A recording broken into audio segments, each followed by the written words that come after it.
Hello students. कल की class में हमने पढ़ा था कि respiration and types of respiration. ठीक है, आज की क्लास में हम पढ़ेंगे कि विभिन्न जीवों में ग्लूकोज के ऑक्सीकरण से ऊर्जा प्राप्त करने किस प्रकार ऊर्जा प्राप्त की जाती है, क्योंकि अलग अलग जीवों में ऊर्जा प्राप्त करने के अलग अलग प्रकार होते हैं। ठीक है, तो आज हम पढ़ेंगे ग्लूकोज के ऑक्सीकरण से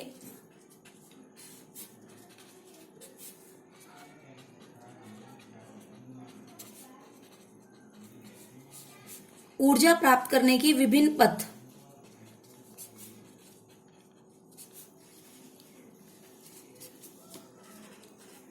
ठीक है,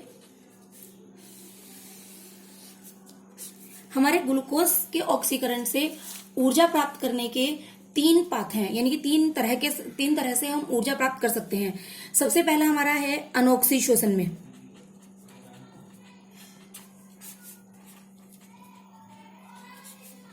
ठीक है, उसके बाद आता है हमारा ऑक्सी श्वसन में।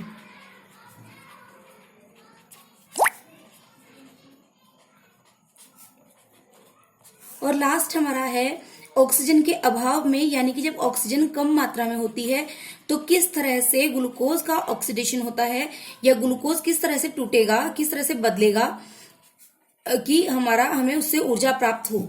ठीक है, सबसे पहले बात करते हैं हम अनोक्सी श्वसन की। तो जो अनोक्सी श्वसन होता है वो हमारा होता है ऑक्सीजन की अनुपस्थिति में। हमको पता चल गया, हमने पढ़ लिया कि अनोक्सी श्वसन में क्या होता है, ऑक्सीजन एब्सेंट होती है। ठीक है, ऑक्सीजन की अनुपस्थिति होती है। तो क्या होता है अनोक्सी श्वसन में, सबसे पहले तो सभी जीवों में क्या होगा हमारा, जब ग्लूकोज का ऑक्सीकरण होता है तो सभी अवस्थाओं में सबसे पहले ग्लूकोज किसमें बदलेगा, पायरुविक अम्ल में बदलेगा। ठीक है, ग्लूकोज एक क्या है हमारा C6, ग्लूकोज का फॉर्मूला क्या है हमारा C6H12O6। ठीक है, सबसे पहले जब ये ग्लूकोज बदलेगा तो ये किसमें बदलेगा, पायरुविक अम्ल में बदलेगा। ठीक है, और जो ये वाला स्टेप है यानी पायरुविक अम्ल में बदलना, ये तीनों में सेम स्टेप है। ठीक है, यानी कि तीनों में सबसे पहले जो ग्लूकोज होगा वो सबसे पहले किसमें बदलेगा, पायरुविक अम्ल में बदलेगा। ये एक 6 कार्बन वाला कंपाउंड है, यहाँ दिख रहा है 6 के कार्बन की 6 मॉलिक्यूल्स हैं। तो पायरुविक अम्ल हमारा एक 3 कार्बन वाला कंपाउंड होता है। तो सबसे पहले जो ग्लूकोज हमारा चेंज होगा वो हमारा किसमें चेंज होगा, पायरुविक अम्ल में चेंज होगा। इसके बाद अनोक्सी श्वसन में अलग तरह से उसका बदलाव होगा, ऑक्सी श्वसन में अलग तरह से होगा, और ऑक्सीजन के अभाव में अलग तरह से होगा। ठीक है, तो सबसे पहले हम देखेंगे अनोक्सी श्वसन में, यानी कि अनएरोबिक रेस्पिरेशन में। ठीक है, अनएरोबिक रेस्पिरेशन में क्या होता है, ऑक्सीजन की एब्सेंस होती है। ठीक है, ये तो हमें पता चल गया, हमने कल पढ़ लिया था। ठीक है, इसमें ऑक्सीजन एब्सेंस है, ऑक्सीजन पूरी तरह से एब्सेंट है। ठीक है, तो क्या होता है, ग्लूकोज से हमारा क्या बना, पायरुविक अम्ल, और ये पायरुविक अम्ल हमारा किसमें बदल जाएगा, एथेनॉल में। ठीक है, एथेनॉल जिसे कि हम इथाइल अल्कोहल भी बोलते हैं, एथेनॉल बनेगा, प्लस कार्बन डाइऑक्साइड बनेगी, प्लस एनर्जी बनेगी, पर बहुत कम अमाउंट में। ठीक है, बहुत कम मात्रा में एनर्जी बनेगी इस वाले प्रोसेस में। ठीक है, क्या क्या बनेगा, इथेनॉल बनेगा, कार्बन डाइऑक्साइड बनेगा, और एनर्जी बनेगी। और एनर्जी हमारी जो बनेगी वो बहुत कम मात्रा में बनेगी, यानी कि उसका जो अमाउंट होगा वो बहुत कम होगा। और जो ये वाला प्रकार का रेस्पिरेशन होता है, यानी कि ये वाला एथेनॉल और कार्बन डाइऑक्साइड का में कन्वर्जन होता है ग्लूकोज का पहले पायरुविक अम्ल में हुआ, और पायरुविक अम्ल से एथेनॉल और कार्बन डाइऑक्साइड में हुआ। तो इस प्रकार का जो रेस्पिरेशन होता है वो हमारा यीस्ट में होता है। ठीक है, यीस्ट क्या है, एक प्रकार का फंजाई है, और बैक्टीरिया में भी इसी तरह का रेस्पिरेशन पाया जाता है। बैक्टीरिया में कुछ वायरसेस में इस तरह का रेस्पिरेशन होता है, और मेनली ये यीस्ट में होता है। और इस तरह के रेस्पिरेशन को हम बोलते हैं फर्मेंटेशन या किण्वन। ठीक है, फर्मेंटेशन या किण्वन, यानी कि जब हमें किसी चीज को फर्मेंट करना होता है, फर्मेंटेशन की जहां पर क्रिया होगी वहां पर क्या बनेगा, इथेनॉल, कार्बन डाइऑक्साइड, और एनर्जी बनेगी, ऊर्जा बनेगी। ठीक है, और इस वाले जो रेस्पिरेशन में ऊर्जा बनती है वो बहुत कम मात्रा में बनती है। ठीक है, इसके बाद हम पढ़ेंगे कि ऑक्सी श्वसन में किस प्रकार होता है। ऑक्सी श्वसन में, क्योंकि क्या है अब एरोबिक रेस्पिरेशन। ठीक है, एरोबिक रेस्पिरेशन में हमारा क्या होता है कि हमारे पास ऑक्सीजन प्रेजेंट है। ठीक है, ऑक्सीजन के प्रेजेंट होने से क्या होता है कि जो ये ग्लूकोज था जो कि पायरुविक अम्ल में बदला था, ये पायरुविक अम्ल आगे चलकर किसमें बदल जाएगा, कार्बन डाइऑक्साइड में और जल में, और बहुत अधिक मात्रा में ऊर्जा बनेगी। यानी क्या हो गया, अब ये ग्लूकोज सबसे पहले किसमें बदला? पायरुविक अम्ल में, ठीक है।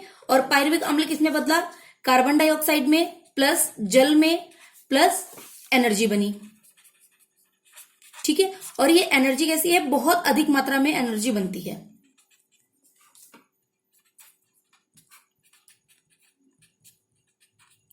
इस तरह का जो हमारा श्वसन होता है वो कहाँ होता है? माइटोकॉन्ड्रिया में, यानी कि सभी जीवों में लगभग इसी तरह का श्वसन पाया जाता है, जो कि जंतु मेनली करते हैं, जिनमें कि हमारा एरोबिक रेस्पिरेशन जिन वाले जीवों में होता है उनमें इसी तरह का रेस्पिरेशन होता है। उनमें कार्बन डाइऑक्साइड और जल बनता है और एनर्जी बनती है, ठीक है। चाहे उसमें पौधे हों, पौधे भी इसी प्रकार से रेस्पायर करते हैं और यही सेम थिंग बनाते हैं, ठीक है। इसके अलावा एक और तरीका है, ये तो हमारे दो श्वसन हमने पढ़े लिए, ऑक्सीजन के अभाव में,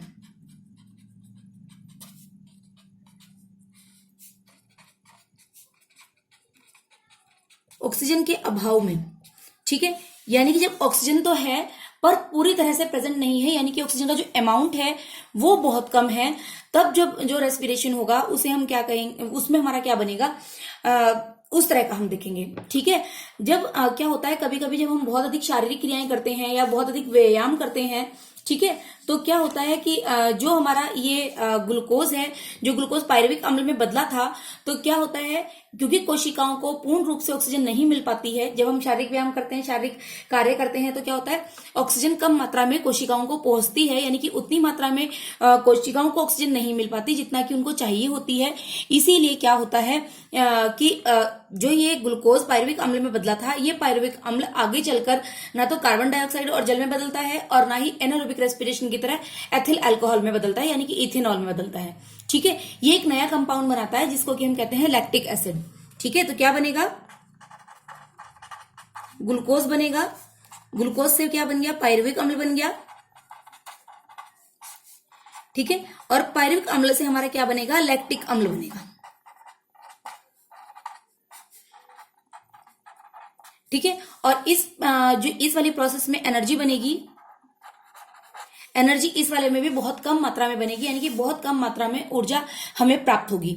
और ऊपर से बन रहा है लैक्टिक अम्ल, और ये लैक्टिक अम्ल क्या होता है, जब शारीरिक व्यायाम करते हैं तो ये लैक्टिक अम्ल हमारी मसल्स में इसका डिपोजिशन हो जाता है, यानी कि इकट्ठा हो जाता है, एकत्रित हो जाता है हमारी मसल्स में। और इसी वजह से क्या होता है कि जब शारीरिक व्यायाम करते हैं तो हमारी मांसपेशियों में दर्द होता है या हमें ऐंठन लगती है, ठीक है। किस वजह से लग रही है? क्योंकि हमारी मांसपेशियों में लैक्टिक एसिड का जमाव हो जा रहा है और इसी वजह से हमें क्या लगता है, मांसपेशियों में दर्द और ऐंठन होता है, ठीक है। इसके बाद हम पढ़ेंगे पौधों में श्वसन। नेक्स्ट है हमारा पौधों में श्वसन, यानी कि रेस्पिरेशन इन प्लांट्स, ठीक है। पौधों में भी श्वसन की क्रिया होती है और पौधे भी जब श्वसन की क्रिया करते हैं, हमने अब तक फोटोसिंथेसिस में क्या पढ़ा था कि पौधे कार्बन डाइऑक्साइड को यूज करते हैं और ऑक्सीजन गैस निकालते हैं, ठीक है। पर श्वसन वो ऐसे ही करते हैं जैसे कि जंतुओं में होता है, यानी कि वो ऑक्सीजन को यूज करते हैं और कार्बन डाइऑक्साइड को बाहर निकालते हैं, ठीक है। पौधों में भी पौधों में भी रेस्पिरेशन कैसे होता है? रेस्पिरेशन में वही ऑक्सीजन गैस ली जाती है, इनहेल करते हैं वो भी, और कार्बन डाइऑक्साइड बाहर निकालते हैं, ठीक है। तो इस तरह से ये क्या हुई, इनकी रेस्पिरेटरी गैसेस हुई, यानी कि श्वसन गैसें कौन सी हुई? ऑक्सीजन और कार्बन डाइऑक्साइड, ठीक है। और पौधों के सभी भाग अलग अलग अपना श्वसन कार्य करते हैं, यानी कि पत्तियां अलग करती हैं। पौधे के भाग कौन कौन से होते हैं? पत्तियां, तना और रूट्स, ठीक है। मेन 3 भाग हो गए ये, ठीक है। तो क्या करेंगे, पौधे के ये सभी भाग अपना अपना श्वसन अलग अलग करते हैं, इसलिए इनके जो शरीर में गैसों का आवागमन है वो ज्यादा नहीं होता, यानी कि एक जगह से दूसरी जगह तक ऑक्सीजन नहीं जाती है या कार्बन डाइऑक्साइड को मूव नहीं करना पड़ता है, वो एक पर्टिकुलर जगह की एक पर्टिकुलर जगह में ही रहती है, ठीक है।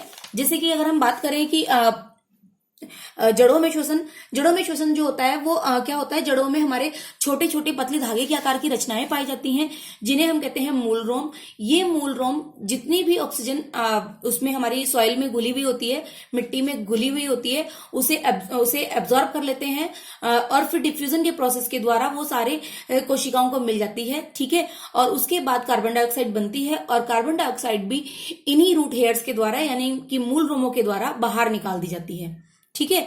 और पौधों की श्वसन दर इन कंपैरेटिव टू एनिमल, ठीक है, बहुत कम होती है। जो पौधों की श्वसन की दर होती है वो बहुत कम होती है, जबकि जंतुओं में जो श्वसन की दर होती है वो बहुत ज्यादा होती है, ठीक है। तो हमने क्या पढ़ा, जड़ों में श्वसन किसके द्वारा होता है?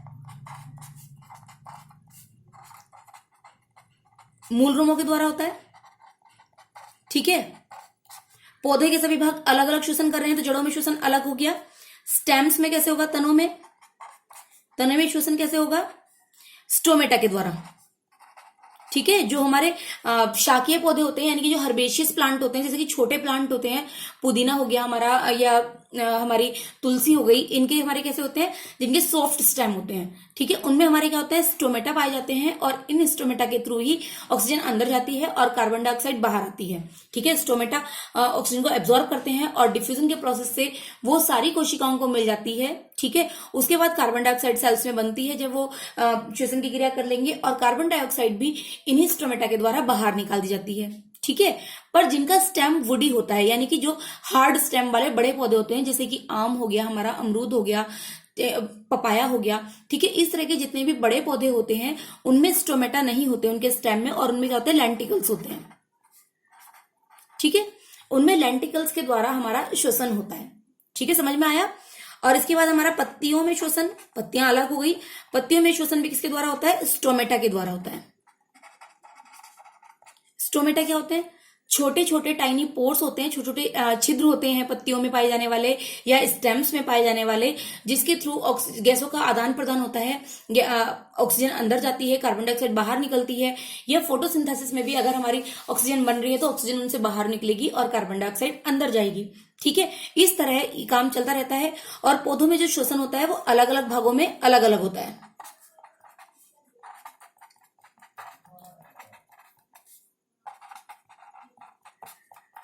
श्वसन दर बहुत कम होती है। ठीक है, और गैसों का आवागमन भी कम होता है।